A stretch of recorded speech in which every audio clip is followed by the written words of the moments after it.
Today is Millard Fillmore's 225th birthday. Here are 10 facts about the former president.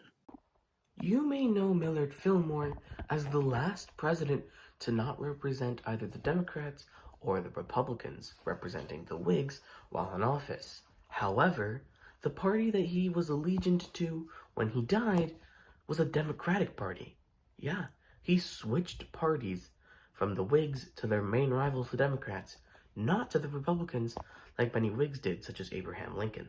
When Millard Fillmore got out of office in 1853, he became the first president to have a father still alive at the end of his tenure.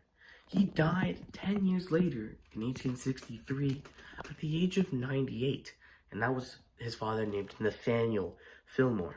After Abraham Lincoln was assassinated in 1865, his funeral was brought all over the place, and that includes Millard Fillmore's home city of Buffalo. When his corpse did reach Buffalo, Millard Fillmore offered to help out with the funeral proceedings for Buffalo. Well, obviously it'd be Buffalo. Why would it not be Buffalo? Millard Fillmore's birthday is today. I already told you that. Today is the 7th of January. It is the first birthday of the calendar year. But also, interestingly, it was the first birthday of presidents in the 1800s and the last presidential birthday in the 18th century. How does that work? One of the most consequential things that Fillmore did as president was sign the Fugitive Slave Act, which actually was just reiterating something that was already put into the Constitution.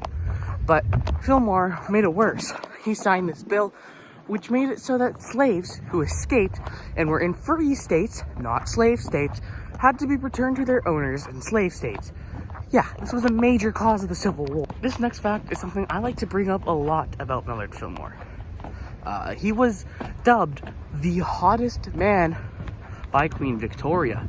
Search it up if you don't believe me. Before the 25th Amendment to the United States Constitution, if the president died and the vice president therefore became president, the new president, of course, couldn't appoint a new vice president, meaning that after the death of Zachary Taylor in 1850, Millard Fillmore was left without a vice president for the 3 years of his term. In fact, the vice presidency would often be vacant throughout the latter half of the 19th century. The state of New York used to be the most important state for a candidate to get in the Electoral College, meaning that parties would often scramble to get New York presidential nominees. However, Millard Fillmore was the only president from the state from 1841 to 1881.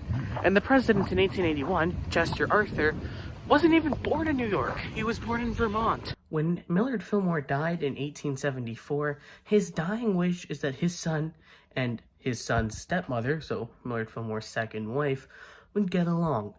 But they didn't.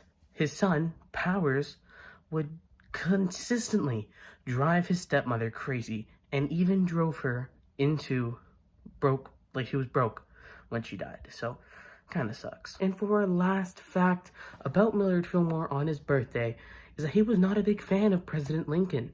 Yeah, he opposed most of his policies throughout the Civil War, even despite what I said earlier.